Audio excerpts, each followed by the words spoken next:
विकास पे बात करते हैं हम लोग, तो मनोज तिवारी ने 98%, कितना 98%, 98% सांसद निधि का खर्च किया है। जो पूरे देश में शायद से 4-5 सांसद ही ऐसे हैं जिन्होंने 98% खर्च किया। अगर विकास की बात करते हैं तो राहुल गांधी ने जितना विकास वायनाड में केरल के एक लोकसभा क्षेत्र से लड़ते हैं नहीं किए, उससे 10 गुना ज्यादा। कितना गुना ज्यादा? कितना गुना ज्यादा? 14,600 करोड़ का विकास कार्य परियोजना जो है वो चल नहीं रहा है, कंप्लीट हो गया है।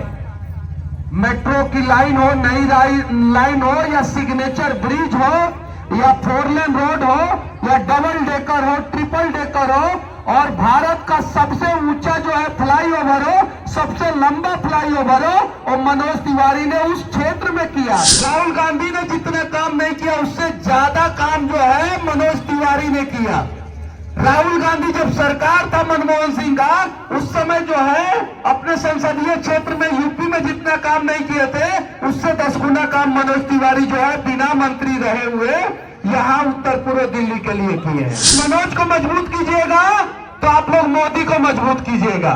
क्या कीजिएगा?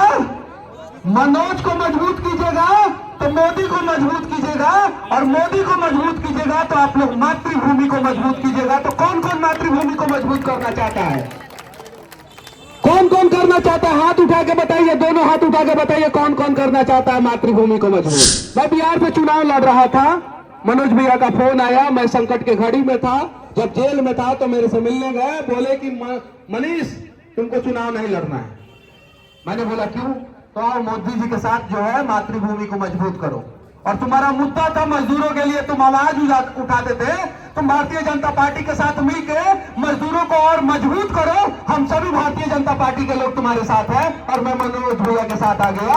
अगर भारत में, पूरे भारत की मैं बात कर रहा हूं, चुनाव बाद अगर देश के किसी भी कोने में मजदूरों को कोई भी समस्या हो, आप लोग याद कीजिए मनीष कश्यप जैसे लोग, मनोज तिवारी जैसे लोग और नरेंद्र मोदी जी जैसे लोग जो है आप लोगों के लिए खड़ा रहेंगे और आप लोगों की मजबूती के लिए दिन रात प्रयास करेंगे। जिंदाबाद मनोज तिवारी, जिंदाबाद मनोज तिवारी, जिंदाबाद। अब की बार 400 पार, अब की बार, और फिर एक बार मोदी सरकार, फिर एक बार, और फिर एक बारी मनोज तिवारी। मैं अब अनुरोध करती हूँ कि स्वागत की कड़ी को हम समाप्त करते हैं अब, और आदरणीय मनीष भैया जी से अनुरोध करती हूँ। मैं रेखा सिन्हा यहाँ से पूर्व निगम पार्षद रही, मैं आपसे अनुरोध करती हूँ कि आप के वचन यहाँ पर सुनने के लिए सभी आतुर हैं। आपका मार्गदर्शन सबको मिले कि हम सब चुनाव मैदान में हैं तो कैसे हम सब काम करेंगे। आपका आशीर्वचन। जय श्री राम। और जब हम लोग जय श्री राम बोलते हैं तो इसका मतलब ये नहीं कि हम लोग सिर्फ और सिर्फ धर्म की बात करते हैं। जय श्री राम बोलने का मतलब ये है कि हम लोग धर्म के साथ साथ राष्ट्र की बात करते हैं, राज्य की बात करते हैं और विकास की बात करते हैं। आप लोगों ने सुना होगा कि 2 साल पहले, 3 साल पहले कम्युनिस्ट विचारधारा के लोगों ने मंदिरों के बारे में एक प्रोपोगेंडा फैला दिया था कि मंदिर से विकास नहीं होता है। मैंने उस पर 7-8 वीडियो बनाया, देश के अलग अलग कोने में जाके घूम के बताया कि मंदिर से विकास होता है। उसके बाद से कम्युनिस्ट पार्टी वाले जो है वो चुप हो गए। कम्युनिस्ट पार्टी से एगो नेता चुनाव लड़े थे बेगूसराय में, नाम जानते हैं आप लोग? टुकड़े टुकड़े गैंग के पैदाइशी थे जेएनयू से, नाम जानते हैं ना? 4.5 लाख वोट से हारे बिहार में, बेगूसराय में। वीरों की धरती है बिहार की बेगूसराय। कितना लाख वोट से हारे थे? 4.5 लाख वोट से हारे थे। उसके बाद से कांग्रेस को लगा क्या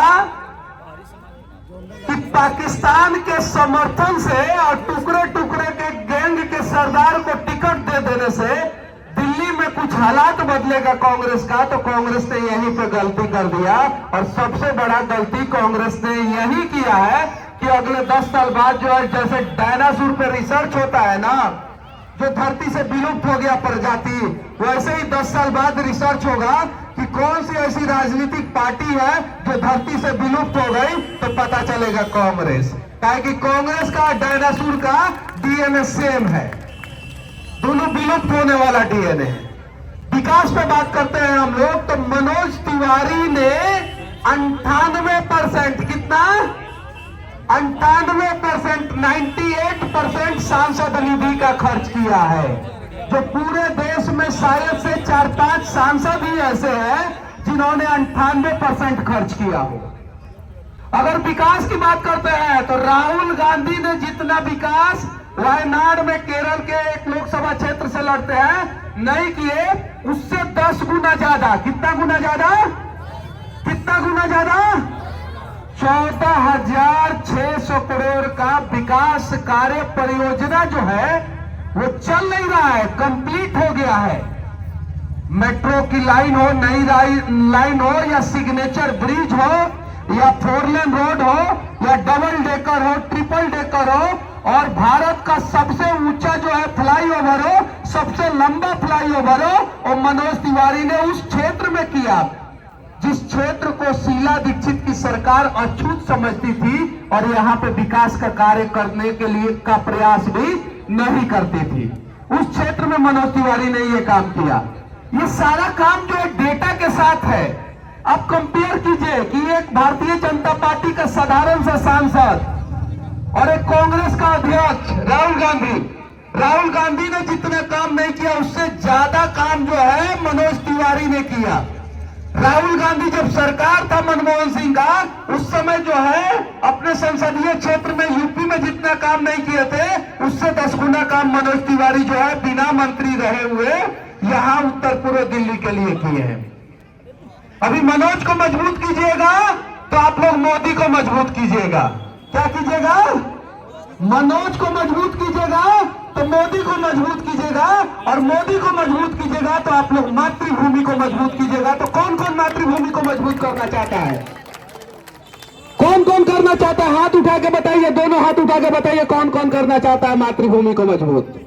मैं बिहार से चुनाव लड़ रहा था, मनोज भैया का फोन आया, मैं संकट के घड़ी में था, जब जेल में था तो मेरे से मिलने गए, बोले कि मनीष तुमको चुनाव नहीं लड़ना है।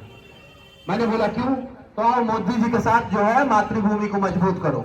और तुम्हारा मुद्दा था मजदूरों के लिए, तुम आवाज उठाते थे, तुम भारतीय जनता पार्टी के साथ मिलकर मजदूरों को और मजबूत करो। हम सभी भारतीय जनता पार्टी के लोग तुम्हारे साथ हैं और मैं मनोज भैया के साथ आ गया। अगर भारत में, पूरे भारत की मैं बात कर रहा हूं, चुनाव बाद अगर देश के किसी भी कोने में मजदूरों को कोई भी समस्या हो, आप लोग याद कीजिए मनीष कश्यप जैसे लोग, मनोज तिवारी जैसे लोग और नरेंद्र मोदी जी जैसे लोग जो है आप लोगों के लिए खड़ा रहेंगे और आप लोगों की मजबूती के लिए दिन रात प्रयास करेंगे। ये कांग्रेसी सब अफवाह फैला रहा है कि विकास हुआ ही नहीं है, विकास हुआ ही नहीं है, विकास हुआ ही नहीं। अरे विकास नहीं हुआ तो राहुल गांधी 2 जगह से काहे चुनाव लड़ रहे हैं? कई जगह से चुनाव लड़ रहे हैं? कई जगह से? 2 जगह से। कई 2 जगह से चुनाव लड़ रहे हैं? अरे राहुल गांधी का विकास हो गया, पहले 1 जगह से चुनाव लड़ते थे, मोदी जी ने विकास को दुगुना कर दिया तो राहुल गांधी 2 जगह से चुनाव लड़ने लगे। हुआ कि नहीं विकास? और राहुल बाबा बताइए आपका विकास हुआ कि नहीं? आप अपने अंदर झांक के देखिए कि पहले 1 जगह से आप चुनाव लड़ते थे, अब 2 जगह से चुनाव लड़ रहे हैं। हालात बदला।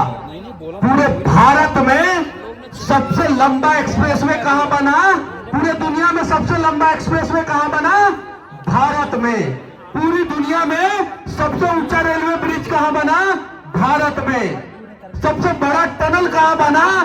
भारत में। तो ये विकास का कार्य नहीं है तो और क्या है? मुंबई में 30 किलोमीटर लंबा पुल जो है हम लोगों ने समंदर के ऊपर बना दिया। हाँ, मोदी जी की एक खासियत है, वो विकास के साथ साथ विरासत की भी बात करते हैं।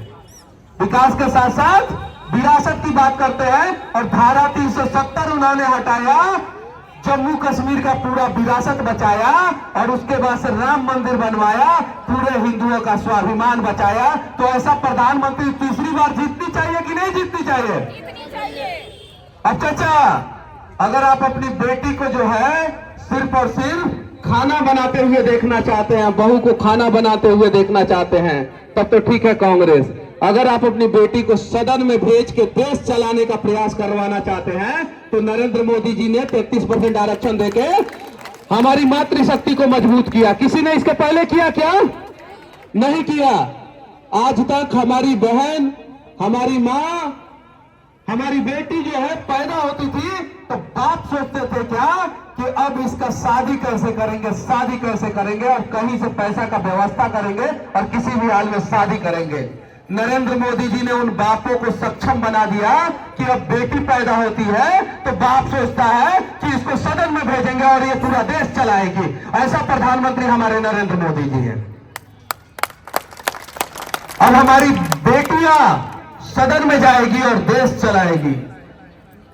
अब जरा सोचिए, ऐसे प्रधानमंत्री को क्या हम लोग झुकने देंगे?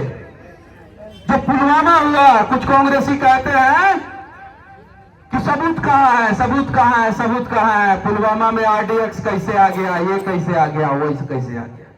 बहुत सारा चीज होता है जो देश के सुरक्षा के लिए हिडन रखा जाता है, उसको बताया नहीं जाता है, पब्लिक फोरम पे नहीं लाया जाता है। मोदी जी को पता चला कि आरडीएक्स कहां से आया था, मोदी जी ने फाइटर प्लेन भेजा और आरडीएक्स जहां से आया था उसको बर्बाद कर दिया, पाकिस्तान पे जो है हमला कर दिया। क्या कांग्रेसी को पता नहीं है कि आरडीएक्स कहां से आया था? बार बार पूछते हैं लोग। पाकिस्तान से आरडीएक्स आया था और भारत का वायुसेना ने पाकिस्तान को करारा सबक सिखाया था। पहले आप लोग सुनते थे कि बार बार पाकिस्तान आंख दिखाता था, अब पाकिस्तान जो है चौवन्नी छाप भिखमंगा देश पाकिस्तान जो है बर्बाद हो गया। पीछे रीजन सिर्फ और सिर्फ एक ही है, इस देश का सशक्त प्रधानमंत्री नरेंद्र मोदी जी। आज पाकिस्तान बर्बाद हुआ तो भारत सुरक्षित हुआ कि नहीं हुआ? हुआ ना सुरक्षित। आज ये लोग बोलते हैं, बचवा सब कह रहा है, आज ये लोग बोलते हैं कि रोजगार मिला ही नहीं। हाँ, ये बात सही है, देशद्रोहियों को रोजगार नहीं मिला जो सड़कों पे चिल्लाते थे। ये बात सही है, जो देश को बर्बाद करते थे उनको रोजगार नहीं मिला। राहुल गांधी जी जैसे लोग जो है बेरोजगार हो गए, कन्हैया कुमार जैसे लोग जेएनयू से पढ़ने के बाद भी बेरोजगार हो गए। हुए कि नहीं हुए?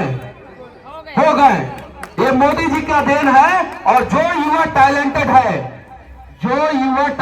है चाचा, वो आज आईफोन बना रहा है भारत में। कहां पे बना रहा है? भारत में। पहले आपके मोबाइल के पीछे made in Japan, made in Korea, made in Vietnam, made in China और made in Finland, made in America लिखा रहता था। अमेरिका का एप्पल, फिनलैंड का नोकिया, जापान का सोनी पैनासोनिक, कोरिया का जो है एलजी रहता था, सैमसंग रहता था, चाइना का अनेकों फोन रहता था। अब आपके मोबाइल पे क्या लिखा रहता है? लोगों? और उस फैक्ट्री में कहां के लोग काम करते हैं? भारत के लोग। रोजगार मिला। पहले कांग्रेसी जो है सिर्फ और सिर्फ हमें नौकर बनाते थे। क्या बनाते थे? नौकर। की नौकरी के चक्कर में पड़े रहो, नौकरी के चक्कर में। और जब तक हमारा बच्चा नौकरी के चक्कर में पड़ा रहता था, नौकर बनता था। मोदी जी ने उसे मालिक बनाना शुरू किया और बच्चों ने फैक्ट्री खोलना शुरू किया। छोटा छोटा कंपनी खोल के जो है आज कितने सारे स्टार्टअप जो है पूरे दुनिया में धमाल मचाए हैं, वो सिर्फ और सिर्फ मोदी जी की देन है। और अगर ऐसा नहीं होता तो आईफोन से लेके और फॉक्सकॉन से लेके और सेमीकंडक्टर की कंपनी जो है भारत में निवेश करके भारत में फैक्ट्री नहीं डालती। ये मोदी जी का देन है कि नहीं है? ये लोगों ने अफवाह फैलाया कोरोना के ऊपर। एक वैक्सीन बना ना, इंग्लैंड में जो है कोर्ट में गया, पता नहीं क्या हुआ। वो वैक्सीन भारतीय एनवायरमेंट कंडीशन पे बना था। किस एनवायरमेंट कंडीशन पे बना था? भारत में। और ये विपक्षियों ने अफवाह फैला दिया कि इससे जो है ये बीमारी हो रहा है, वो बीमारी हो रहा है। 10 लाख में से 7 लोगों को बीमारी हो रहा है। कितना लाख में से? 10 लाख में से 7 लोगों को, यानी 0.00001% से भी कम। और भी इंग्लैंड में हो रहा है, भारत में नहीं हो रहा है। अगर वो वैक्सीन कोरोना के समय में नहीं बना होता तो ना जाने कितने लोग यहाँ पे नहीं बैठे होते, उनका ऊपर का टिकट कट गया होता। अगर उनका जान बचाया तो नरेंद्र मोदी जी का सशक्त निर्णय ने जान बचाया है। नरेंद्र मोदी जिंदाबाद। ये जो टुकड़े टुकड़े गैंग है ऐसे ही अफवाह फैलाएंगे आप लोगों के बीच में, और आप लोग अपने घर में सो जाइएगा और वो लोग जो है जाके 85% वोट करेंगे, और फिर जो है क्या हश्र होगा आप लोग बंगाल को उठा के देख लीजिए और केरला को उठा के देख लीजिए, और कश्मीर में हमारी माँ बहन कट रही थी, कोई कांग्रेसी क्यों तक नहीं बोला। अब मणिपुर पे सब लोग जो है कुत्ते की तरह भौंकने के लिए तैयार हो जाते हैं। ये सच्चाई है। मनोज भैया आ चुके हैं, यहाँ के सबसे लोकप्रिय सांसद